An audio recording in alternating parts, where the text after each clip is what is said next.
नमस्ते बच्चों। आज मैं आपको गणित का पाठ 1 पढ़ाने जा रही हूँ। ज्यामिति की मूलभूत संकल्पनाएं। तो पाठ को पढ़ाने से पहले मैं आपका पूर्व ज्ञान जागृत कर देना चाहती हूँ। जो आपने पिछली कक्षा में पढ़ा है उसके बारे में थोड़ी जानकारी दे देना चाहती हूँ मैं आपको। आपने पिछली कक्षा में पढ़ा है ना बिंदु के बारे में। तो बिंदु क्या होता है, देखिए आप कोई भी एक कागज का टुकड़ा ले लीजिए और उस कागज के टुकड़े पर पेन या पेंसिल की सहायता से आप क्या करिए, बिंदियां बना लीजिए। तो ये जो बिंदियां होंगी वही होंगी आपकी बिंदु। तो मान लीजिए ये एक छोटा सा कागज का टुकड़ा है, ये कागज का टुकड़ा है और इस कागज के टुकड़े पर मैंने एक बिंदी बना दी और एक बिंदी बना देती हूं मैं। तो इस बिंदी को मैं नाम दे देती हूं A और इस बिंदी को नाम दे देती हूं B। तो आपको समझना है, इस बिंदु को अंग्रेजी के कैपिटल लेटर्स द्वारा नामांकित करते हैं। तो लिखते समय इसको कैसे लिख सकते हैं हम? बिंदु A और बिंदु B। इस तरह से हम इस बिंदु को लिख सकते हैं। और ये बात ध्यान में रखिए कि इसकी कोई लंबाई या चौड़ाई नहीं होती है। बिंदु की कोई लंबाई या चौड़ाई नहीं होती है। फिर भी ये बिंदु बहुत ही महत्वपूर्ण है बच्चों। यदि ये बिंदु नहीं होगा तो कोई भी आकृति नहीं बनाई जा सकती। जैसे आप ये देख लीजिए रेखाखंड। रेखाखंड बनाते समय हम क्या करेंगे, इस तरह से दो बिंदु ले लेंगे। देखिए यहाँ पर मैंने यहाँ पर एक बिंदु यहाँ ले लिया है और एक बिंदु यहाँ ले लिया है।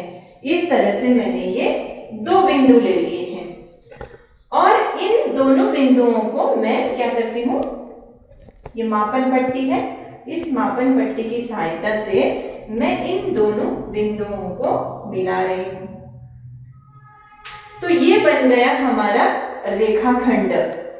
इस रेखाखंड को भी मैं नाम देती हूं A और B। इस रेखाखंड की निश्चित लंबाई होती है और लिखते समय हम इसको कैसे लिख सकते हैं, रेख AB या रेख BA। इस तरह से हम इसको लिख सकते हैं। अब अगला है रेखा। रेखा बनाने के लिए भी हम क्या करेंगे, पहले दो बिंदु बनाएंगे। जिस तरह से रेखाखंड बनाने के लिए आपने सबसे पहले क्या किया था, दो बिंदु बनाए थे। तो इसी तरह से रेखा बनाने के लिए भी हम क्या करेंगे, दो इस तरह से बिंदु बनाएंगे और इन दोनों बिंदुओं को हम फिर से ऐसे मिला देंगे। जैसे आपने रेखाखंड में मिलाया था ना दोनों बिंदुओं को, उसी तरह से रेखा में भी इन दोनों बिंदुओं को हम आपस में मिला देंगे। इसको भी अंग्रेजी के बड़े अक्षरों द्वारा इस तरह से मैंने नामांकित कर दिया, P और Q। अब रेखा में क्या होता है कि रेखा को हम दोनों ओर से इस तरह से असीमित रूप से बढ़ा सकते हैं, आगे या पीछे, दोनों ओर से हम इसे बढ़ा सकते हैं। ये हो गया रेखा PQ। इसे नामांकित करते समय हम कैसे कर सकते हैं, रेखा PQ या रेखा QP।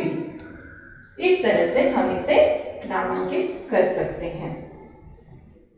अब है किरण।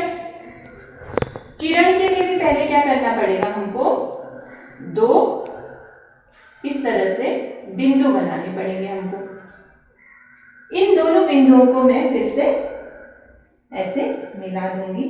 और किरण में क्या होता है कि हम किरण को केवल एक ही ओर से बढ़ा सकते हैं। जैसे यहां से मैं इसको बढ़ा रही हूं, यहां से नहीं बढ़ा रही हूं। देखिए किरण को मैं इस ओर से आगे की ओर से बढ़ा रही हूं और इसको मैंने नाम दे दिया P और इसको नाम दे दिया इस तरह से इस बिंदु को Q। एक बात ध्यान में रखनी है कि किरण को हम दोनों ओर से नहीं बढ़ा सकते हैं। किरण को केवल एक ही तरफ से, या इस ओर से या उस ओर से, कहीं से भी एक तरफ से बढ़ा सकते हैं। और इसको नामांकित करते समय ध्यान में रखना है कि इसको नामांकित कैसे करते हैं, किरण PQ। अब इसको हम किरण QP नहीं कह सकते हैं, इसको किरण PQ ही कहेंगे बच्चों, समझ में आया। और ये जो बिंदु जहां से ये आरंभ होता है, आरंभ जैसे यहाँ P से आरंभ हो रहा है और Q से आगे बढ़ रहा है, तो जहां से आरंभ हो रहा है उसे कहा जाता है आरंभ बिंदु। क्या कहा जाता है, आरंभ बिंदु। अब यहां पर आरंभ बिंदु क्या है, P आरंभ बिंदु है यहाँ पर आरंभ बिंदु, या फिर इसे मूल बिंदु भी कहा जाता है।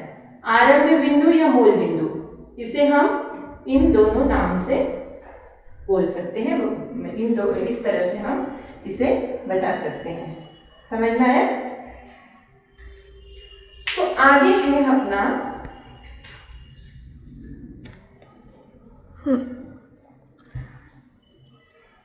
अब अगली संकल्पना है संरेख बिंदु। संरेख बिंदु अर्थात होता है जब तीन या तीन से अधिक बिंदु एक ही रेखा पर आ जाते हैं। जैसे मैंने एक रेखा खींची इस तरह से,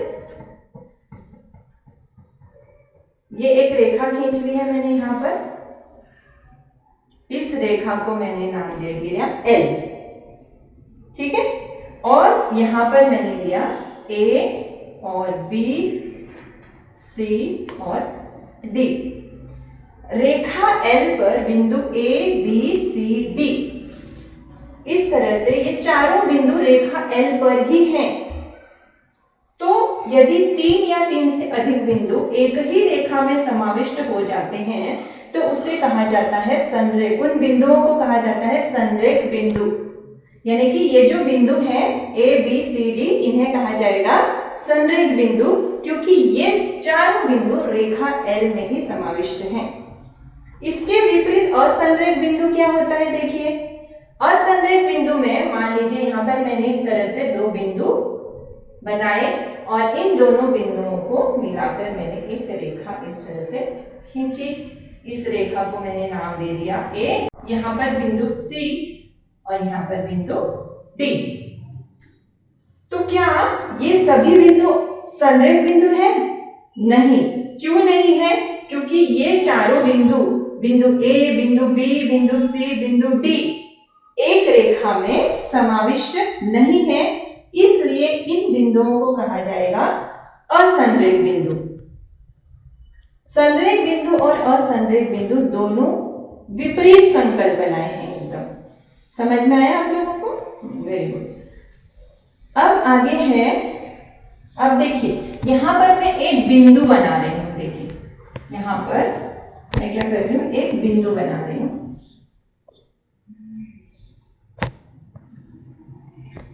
और उस बिंदु से देखिए, इस बिंदु से असंख्य रेखाएं खींची जा सकती हैं, असंख्य रेखाएं।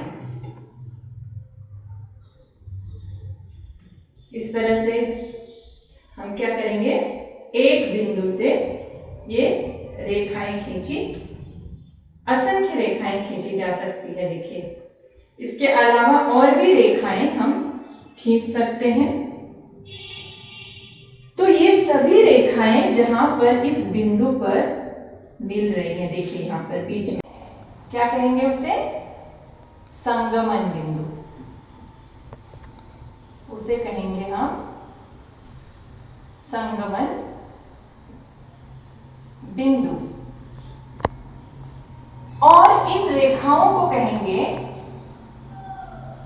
संगामी रेखाएं।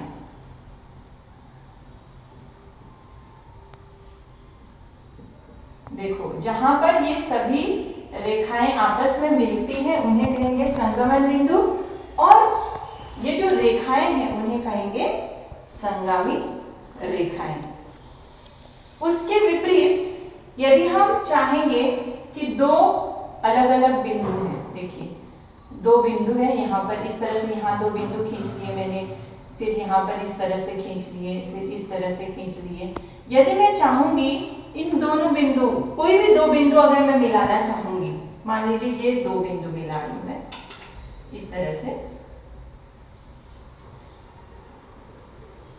ये दोनों बिंदुओं को मिलाने के लिए मुझे एक ही रेखा खींचनी पड़ रही है। देखिए यहां पर भी सेम इसी तरह से अगर इन दोनों बिंदुओं को भी मैं मिलाना चाहती हूं तो इनको मिलाने के लिए मुझे क्या करना पड़ेगा, एक ही रेखा खींचनी पड़ेगी।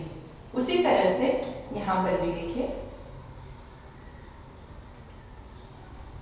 इससे हम इस निष्कर्ष पर पहुंचते हैं कि दो भिन्न बिंदुओं से एक और केवल एक रेखा खींची जा सकती है। देखिए यहाँ पर दो भिन्न बिंदु है, इनको मिलाने के लिए एक रेखा खींची गई है। सेम इसी तरह से यहाँ पर भी दो भिन्न भिन्न बिंदु है, उन दोनों बिंदुओं को मिलाने के लिए केवल एक रेखा खींची जा सकती है। तो समझ में आया आपको, एक बिंदु से असंख्य रेखाएं खींची जाती हैं और दो भिन्न बिंदुओं से